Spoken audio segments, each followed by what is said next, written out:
Right, it's go time. 2 lorries of concrete already here.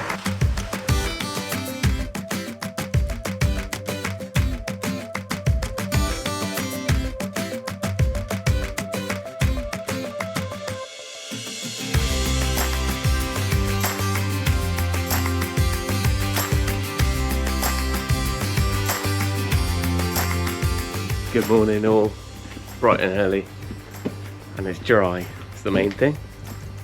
Been up since about 4:30, 5. I'm like a kid on Christmas Day. I can start getting some of this moved now. I'm going to get it on the forklift. Of course, being the madhouse, the mad farm, we've got to go and feed some pigs first. This could go horribly wrong if things aren't under control, such as children, dogs, chickens especially, and all other livestock. Everyone's on lockdown today, especially the chickens, because they're all over the place normally.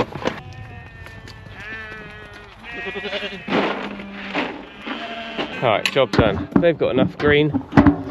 You look like I haven't fed you. You've got grass. Be sheep.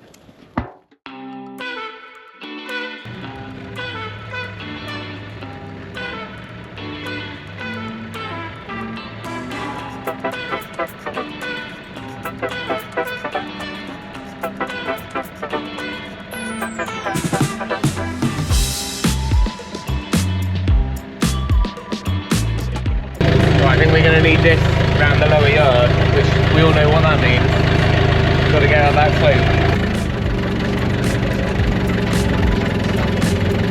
About 50% of the decorating again up here.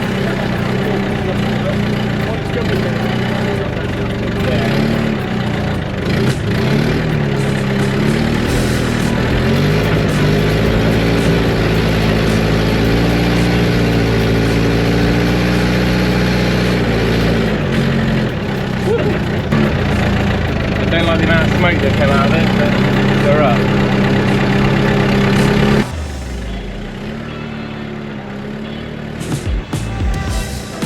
Oh dear, I'm not sure my truck's going to like this.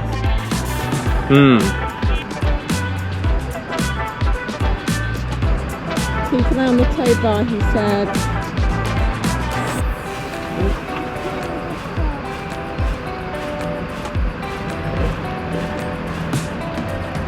Okay. Oh. Oh. Yeah. Yeah, it's okay. It's getting close. Oh, are you okay? You're okay. You're okay. Ah! You're okay. Right, well that is better than I thought. We're up. We need to do the same trip with the truck with power floats rather than track them all the way up with the digger. We'll have to get the digger up first, so but anyway, let's get this unloaded. About a third of it. Let's get started at least. Alright, just about there with these concrete bricks. They're just crushing all around us now, especially now there's more people here, so we're gonna put out as many as we can. Tom went and picked up 50 more bricks this morning. Right, first lorry's on site. First of, well, we don't know how many yet. Probably 10.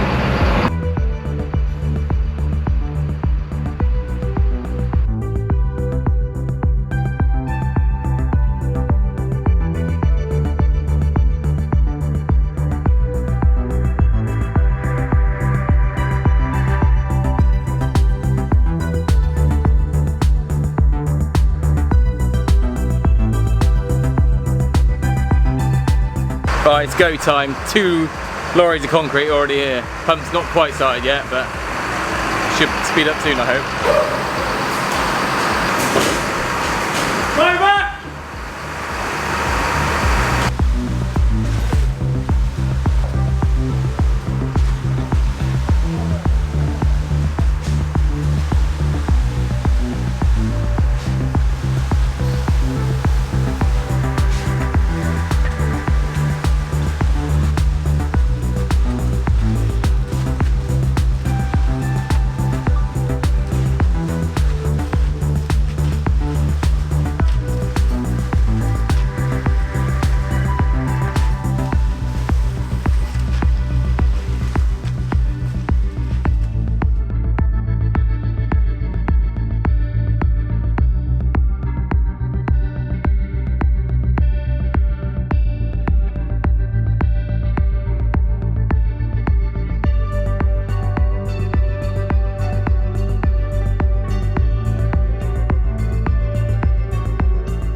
Right, going to take you away from the concrete just for a minute. It's all going well, but, and there's definitely more to share. 2 more videos probably of content, but it's time to share new t-shirts because they've just come back. Joe's very excited. We sent out a load already for those who pre-ordered through Patreon and the newsletter, and also the calendar. We've got the pre-orders coming for that, but check out this new one.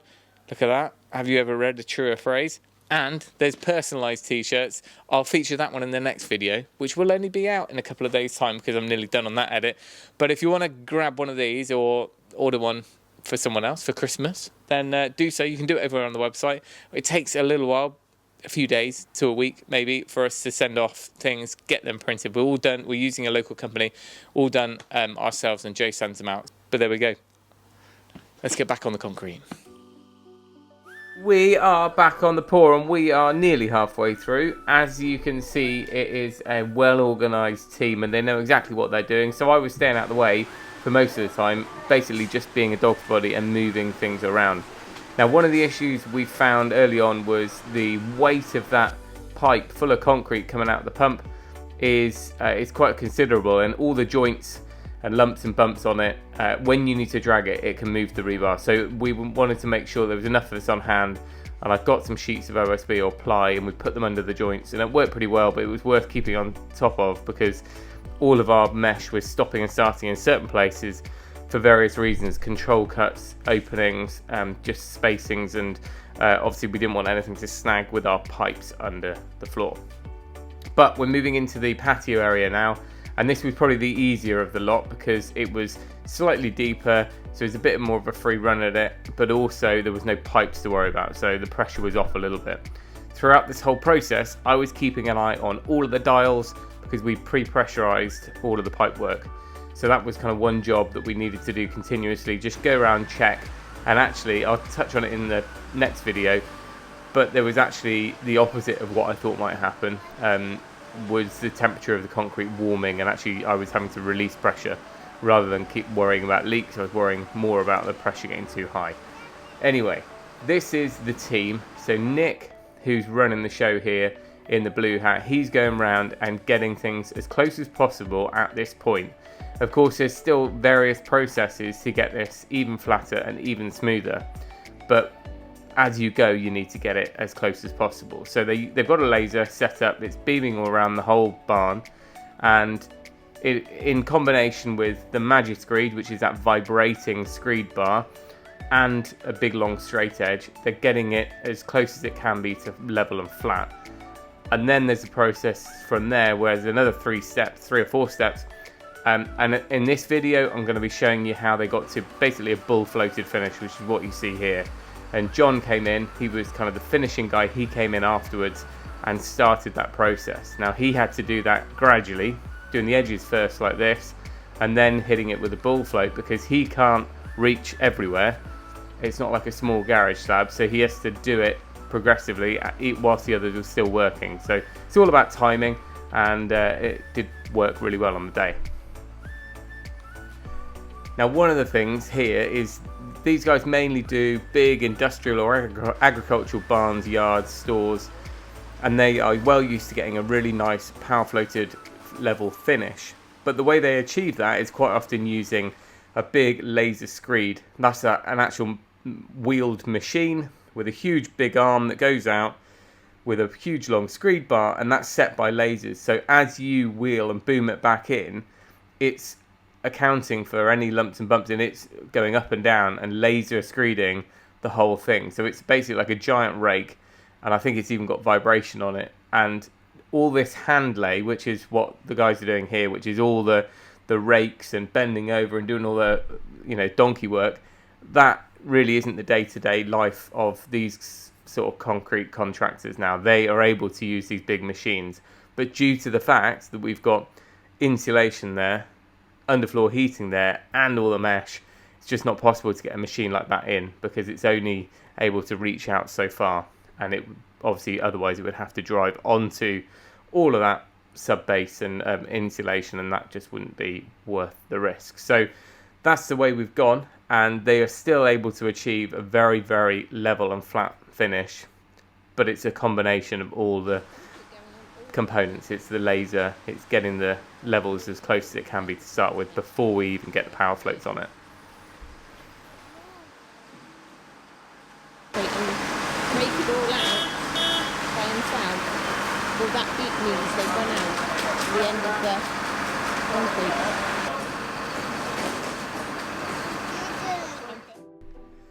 Now, due to the number of lorries that we needed on the pour and also just the sheer amount of work involved, every time the horn was sounded on the lorry, it basically meant they were running to an end, or that was the last of it, and everyone kind of had a quick breather whilst we geared up for the next lorry. They were pretty much one after the other. They were all stacked up ready.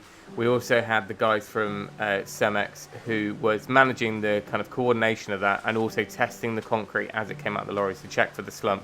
That was, he had his own van further up in the yard and he was able to check that. Another slight downside of our job is we've got a roof, and if this was just a slab out in the open, we could boom that pump crane over the top of it and we can just, all the concrete can get placed without having to have a huge pipe of concrete lying on the ground. It's all a bit clumsy and really heavy, and if you can, then that would be ideal. So if we didn't have the roof on, Craig, the operator, he could have dropped that pipe down into each of the bays, but of course we're going for a polished concrete floor. We've got a lot of construction. We would have to have telehandlers over it. It wouldn't be impossible, so I had to get that roof on in the summer, and this is the way we had to do it. There's still beats going in and out with a dumper or wheelbarrow, so I'm thankful that it was still able to be done with a pump, but you know, there are even easier ways to do it than this.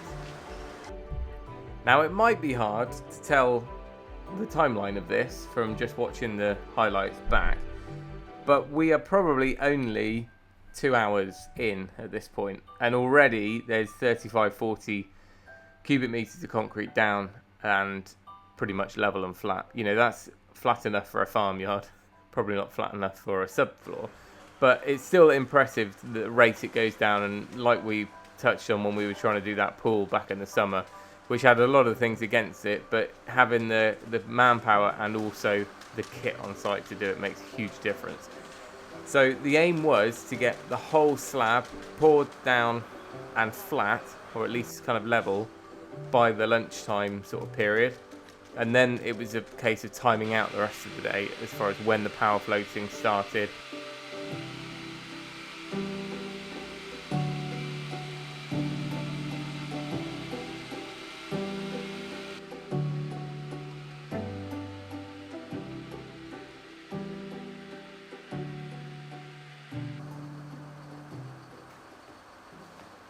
So here you go, this is the end of the morning. We're getting all the power floats lifted up. Next door, his digger is a little bit bigger, so Dan was able to come and give me a hand, and we could swing them onto the slab. And we need to do that at a certain point. Obviously you can't put them on too soon, but obviously we want to get them on there. So we had to make sure that we had that kit. There was a lot of planning involved. We checked all this out in the days beforehand, and Nick was on hand to make sure we had all the kit and the access to do that, because we really need those ride-on floats to get the compaction, get it all level and flat and smooth. It can be done with just a walk behind, but it's just you haven't got the weight there, you haven't got the power there, and it would take a lot longer. So we did a huge combination of, I think there was 7 or 8 floats if you totaled them all up.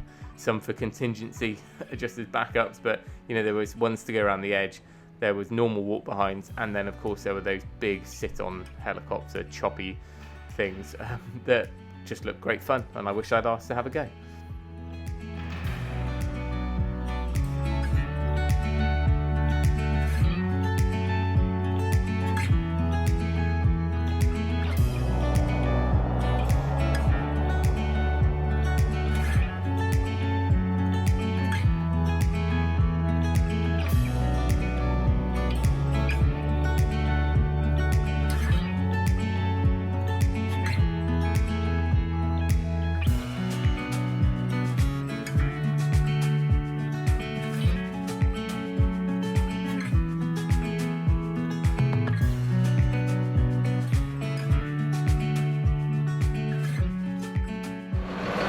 Right, we've been given the go-ahead, so it's time to get the colour on.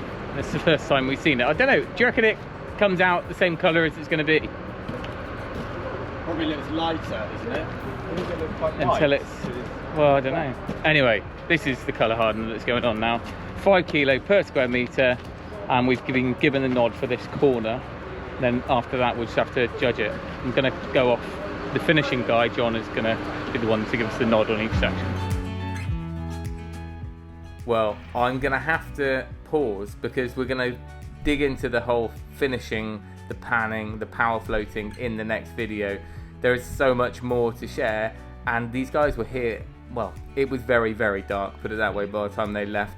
So I don't want to rush and squeeze it all into here. We'll do a whole video on the colouring, the finishing, and also what had to happen the next day, because once it's done, the work isn't over. I'm going to leave it there. Huge thank you to Nick and his team. I'll leave a link down in the description to their stuff. If you want to ask any questions, do say it down in the comments. I'll try my best. If not, maybe Nick can. Thanks for watching. Remember, if you can, do it yourself, and we'll see you next time.